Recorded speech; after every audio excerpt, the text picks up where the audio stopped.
Pode abrindo a sua Bíblia já em Marcos, capítulo de número 9, Marcos 9. E todo mundo na paz do Senhor? Graças a Deus esquentou um pouquinho aqui em Caxias, né? Está um pouquinho mais, hoje o clima está um pouquinho melhor assim, não tão frio. Marcos capítulo 9, tem uma mensagem que vai falar com você. Eu tenho certeza que durante esse dia Deus precisava falar com alguém, porque eu iria pregar outra mensagem. Essa semana, quase tudo que eu ia pregar, eu chego na hora de pregar, Deus vai mudando. E Deus me deu essa palavra, que não era o que eu ia trazer para você, mas eu tenho certeza que tem alguém durante esse dia que precisa ouvir essa mensagem, ou às vezes através da live em casa, e que você possa fazer o que Deus vai falar com você, para que a sua vida possa melhorar e ser abençoada. Marcos capítulo 9, todos acharam? Falta alguém encontrar? Se precisar, é só chamar os obreiros, eles ajudam você a encontrar. Pessoal, hoje eu quero falar com você sobre não demorar. Às vezes, nós demoramos quando não poderíamos demorar. Tardamos o que não poderíamos tardar. Às vezes atrasamos, vamos protelando algumas coisas que já deveríamos ter feito. E é isso que eu quero falar com você. Não demore. Demorar para quê, você vai me perguntar? Para pedir ajuda. Você já percebeu como as pessoas estão passando por tantas lutas e situações e elas demoram muito para pedir ajuda, demoram muito para buscar o socorro, demoram muito para dizer, poxa, eu estou precisando, eu não estou bem, preciso de uma oração. Às vezes as pessoas demoram. Nós vamos entrar aqui em Marcos capítulo 9, num texto, onde a Bíblia Sagrada fala sobre um homem que levou o filho dele até Jesus. E quando os discípulos tentam expulsar, não conseguem expulsar o demônio. Aí chega o mestre. E Jesus vê o menino, o pai conta a história, que ele lançava no fogo, na água, que ele rangia os dentes, espumava, feria o menino. Então, Jesus não vai diretamente no menino, Jesus chega no pai e faz uma pergunta para o pai, que é a pergunta que eu quero fazer para você e quero que você pare para meditar sobre esse tema comigo hoje. Marcos 9, versículo 21. Todos juntos aqui, vamos lá, pega a sua Bíblia. Marcos 9, 21 diz assim, ó, e perguntando ao pai dele, quanto tempo há que lhe sucede isso? E ele disse, marca aí na sua Bíblia o que está escrito, desde a infância. Vamos ler de novo? E perguntou ao pai dele, quanto tempo há que lhe sucede isso? E ele disse, o que ele disse, pessoal? Desde a infância. Minha primeira pergunta é, por que nós fazemos igual a esse pai? Por que nós relutamos em buscar ajuda? Relutamos às vezes em buscar uma oração, relutamos em procurar muitas vezes alguém para nos ajudar. Pensa comigo, se o problema desse jovem era desde a infância, por que o pai demorou para buscar ajuda? Por que ele foi buscar ajuda só agora? Quando ele fala que é desde a infância, ele dá a entender que ele já é um adulto. E o adulto nessa época bíblica é depois de 30 anos. Você só é adulto depois dos 30. E quando ele fala desde a infância, nós imaginamos 14, 15 anos. Então, se nesse momento ele tem 30, se passaram 15 anos de sofrimento. A pergunta é, se ele sabia que era desde a infância, por que ele não buscou antes? Nós estamos no capítulo 9 de Marcos. Marcos são 16 capítulos. Já passamos da metade do livro, da metade da história de Jesus. Ou seja, provavelmente Jesus já deveria estar pregando há um bom tempo. Jesus já deveria estar ali mais de um ano, sei lá, talvez quase 2. Por que ele não buscou antes? Se talvez não tivesse outra solução, teria Jesus. E por que ele não buscou antes? Essa é a questão. Por que demoramos para buscar ajuda? Quando não estamos conseguindo vencer alguma coisa na nossa vida. Por que demoramos para procurar o obreiro, procurar o pastor, procurar alguém que possa nos ajudar? Muitas vezes, somos como esse pai. Estamos relutando, demorando. É melhor buscar ajuda. Porque depois do divórcio, praticamente não tem o que fazer. Depois que a filha fica grávida, não tem o que fazer, tem que criar agora. Depois que o filho cai na droga, é mais difícil lutar por ele. Depois que a empresa faliu, não tem o que fazer, faliu. Tem que recomeçar. Agora, por que eu não busquei ajuda antes? Essa é a questão. Lê de novo, Jesus pergunta para ele. Aí Jesus perguntou ao pai, versículo 21, quanto tempo há que lhe sucede isso? E disse-lhe, desde a infância. Irmão, faz quanto tempo que você tem um problema na sua vida que não é resolvido? Eu não estou dizendo que tudo você tem que procurar o pastor, já pediu uma oração. Claro que você tem que orar, você com a sua fé, com o conhecimento bíblico que você tem, você vai lutar. Isso é muito importante, isso faz parte do seu crescimento. Só que tem gente nadando, e não sai do lugar. E sabe o que vai acontecer se você fica nadando, se debatendo na água e não sai do lugar?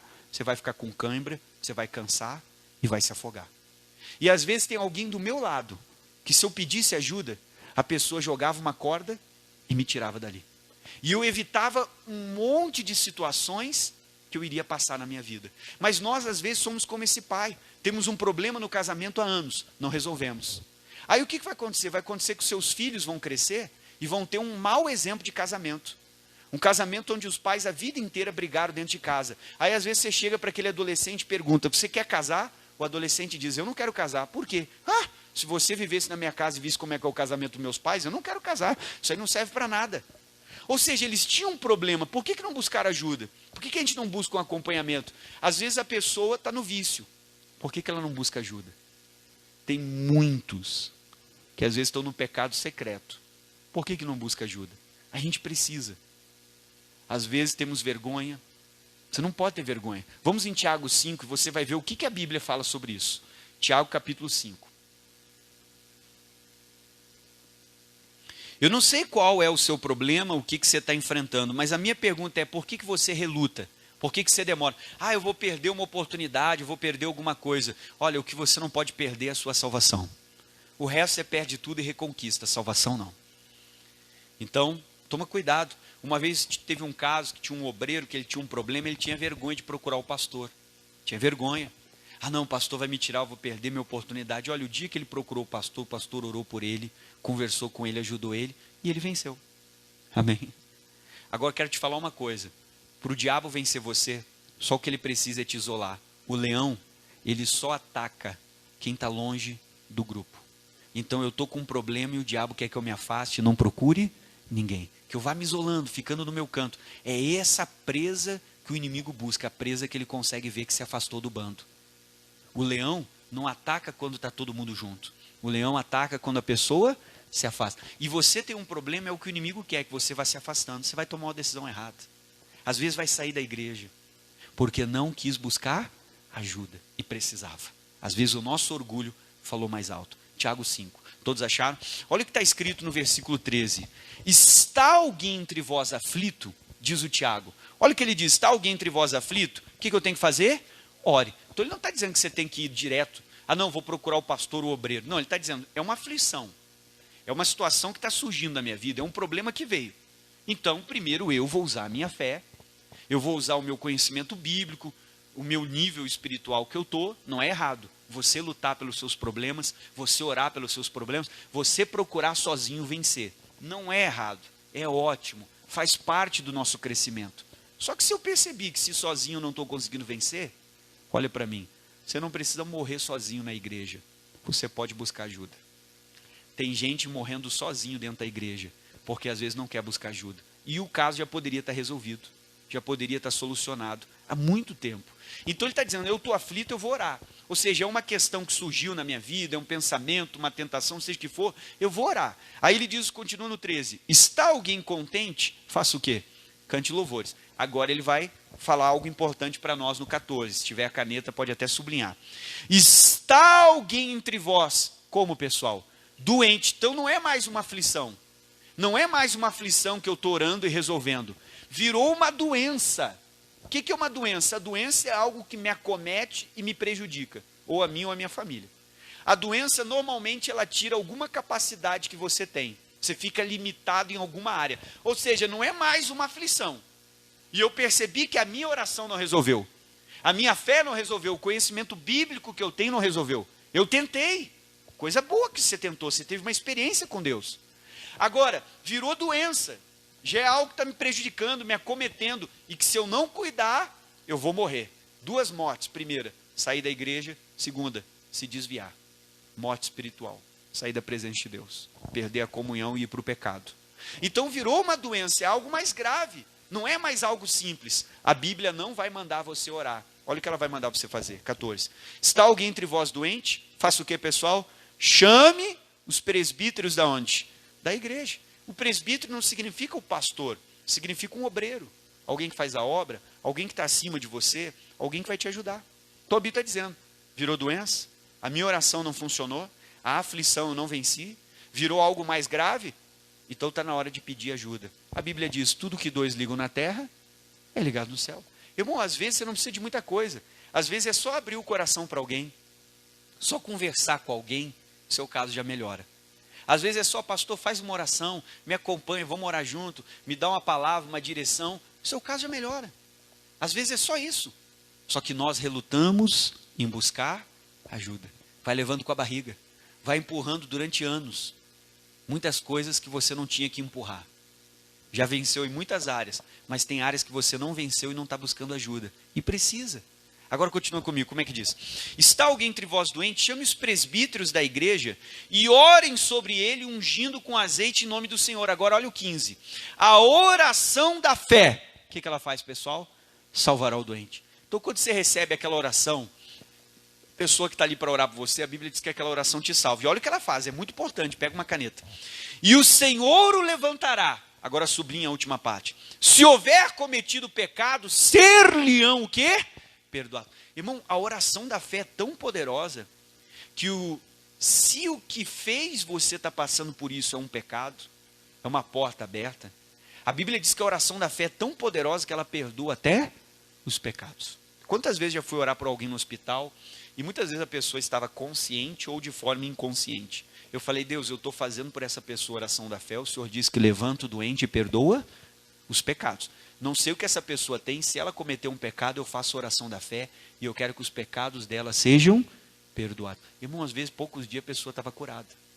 Então, o que eu tenho que entender? Que é uma aflição, eu vou orar, eu vou usar a minha fé. Não é errado, eu vou lutar sozinho. Mas se eu perceber que eu estou nadando e não saio do lugar, está na hora de pedir ajuda para quem está do meu lado, vai jogar uma corda e vai me tirar dali. Porque quem fica nadando e não sai do lugar, vai cansar, vai dar cãibra, vai afundar e vai morrer sozinho. E não precisa morrer sozinho, porque na igreja tem muita gente para ajudar você. Continua comigo no 16. Olha o que diz a Bíblia Sagrada. Confessai as vossas culpas uns aos outros. Às vezes só o que eu preciso é falar com uma pessoa, olha, está acontecendo tal coisa, sentir que aquilo não é bom, não é de Deus, me ajuda. Estou passando por um problema, não sei qual é a área, eu preciso de uma orientação, o que eu faço, como que eu oro? E às vezes é simples, você vai vencer. Orai uns pelos outros para que sareis. E o que diz? A oração feita por um justo, ela pode muito em seus efeitos. A questão que fica desde o início é, por que estamos demorando? Por que relutamos em buscar ajuda, orientação, por um caso que às vezes estamos enfrentando? 2 Reis capítulo 5. Vamos lá no Antigo Testamento.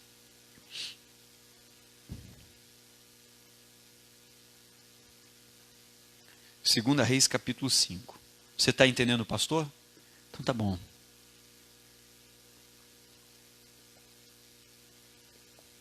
Segunda Reis está no Antigo Testamento. Nós vamos falar sobre o Naamã. Você deve ter ouvido falar desse oficial. Segunda Reis capítulo 5. Esse oficial Ciro.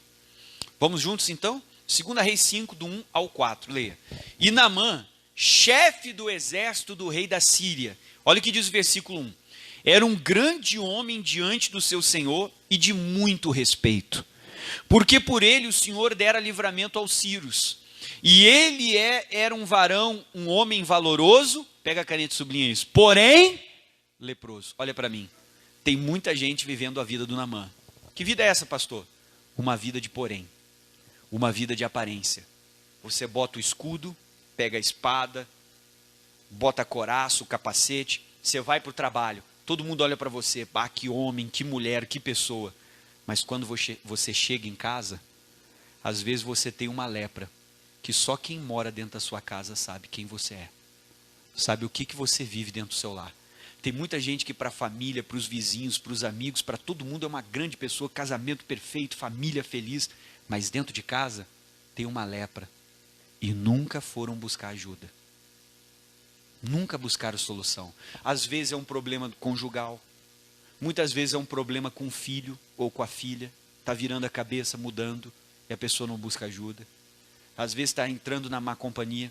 E muitas vezes o problema não é com familiar nenhum seu. O problema é próprio. É o homem ou a mulher que às vezes tem um pecado secreto.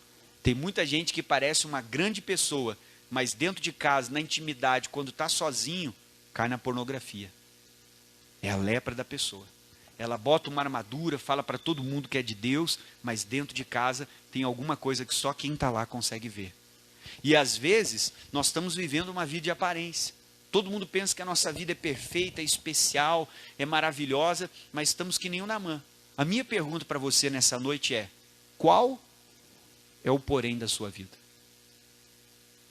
Qual é o porém que você tem, que você esconde de todo mundo? Que você procura disfarçar para que ninguém perceba? Qual é o porém da sua vida? Qual área que você ainda não buscou ajuda e faz tempo que você tem um problema que não foi resolvido? Vamos lá? Aí diz e Naamã, chefe do exército do rei da Síria, era um grande homem diante do seu senhor, de muito respeito, porque por ele o senhor dera livramento aos sírios. E era este varão um homem valoroso, porém ele era o quê? Leproso. Irmão, Deus quer curar a sua lepra. Deus quer ajudar você. Mas sabe que às vezes para Deus te curar, Ele vai usar pessoas. Pessoas que vão te ajudar. Muitas vezes, Deus usa pessoas. A gente tem que aprender a ter humildade de buscar ajuda. Versículo 2. E saíram as tropas da Síria e da terra de Israel, e levaram presa uma menina, diz a Bíblia, que ficou ao serviço da mulher de Naamã. Versículo 3. E disse esta sua senhora: tomara que o meu senhor estivesse diante do profeta que está em Samaria, e ele o restauraria da sua lepra. Olha o 4. Então entrou Naamã e notificou o seu senhor, ou seja, o rei da Síria, dizendo: assim falou a menina que é da terra da onde? De Israel. Agora olha o versículo 9, vai lá para o 9. E veio Naamã com seus cavalos, com seu carro, e parou à porta da casa de Eliseu. Todo mundo presta atenção. Quando Naamã descobriu que havia solução para a lepra dele, para a situação que ele vivia íntima, pessoal, dentro de casa, qual foi a atitude que ele fez? Ele não demorou, não deixou para o outro mês, para o outro ano, para outra semana, para outra hora, para outro momento. Ele pegou uns soldados, montaram nos cavalos, viajou da Síria até um outro país, Israel. Parou na frente da casa do profeta e foi buscar ajuda.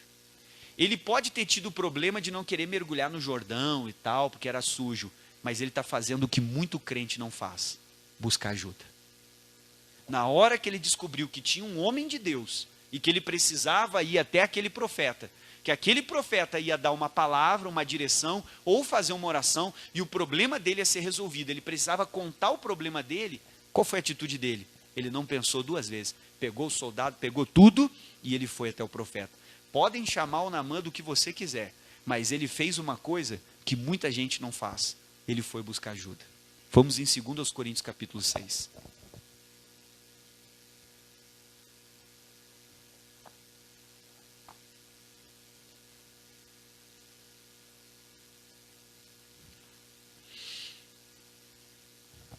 Todo mundo lá. 2 Coríntios capítulo 6. Eu não sei qual é o seu problema, mas eu sei que tem alguém nesse dia que precisa dessa palavra. Por isso que Deus mudou a mensagem que eu ia pregar para falar com você nessa noite, ou quem está em casa, ou quem está aqui na igreja. Mas alguém precisava ouvir isso hoje. 2 Coríntios 6, todos acharam? Então vamos comigo no versículo 2. Não deixa para amanhã, não relute. Eu não estou dizendo que você não pode orar, você não pode tentar vencer sozinho. Você deve. Mas se eu percebi que sozinho eu não estou conseguindo, bom, agora é hora de buscar ajuda. Porque a Bíblia diz, tudo que é ligado na terra é ligado no céu. Então alguém vai orar por mim, alguém vai me ajudar.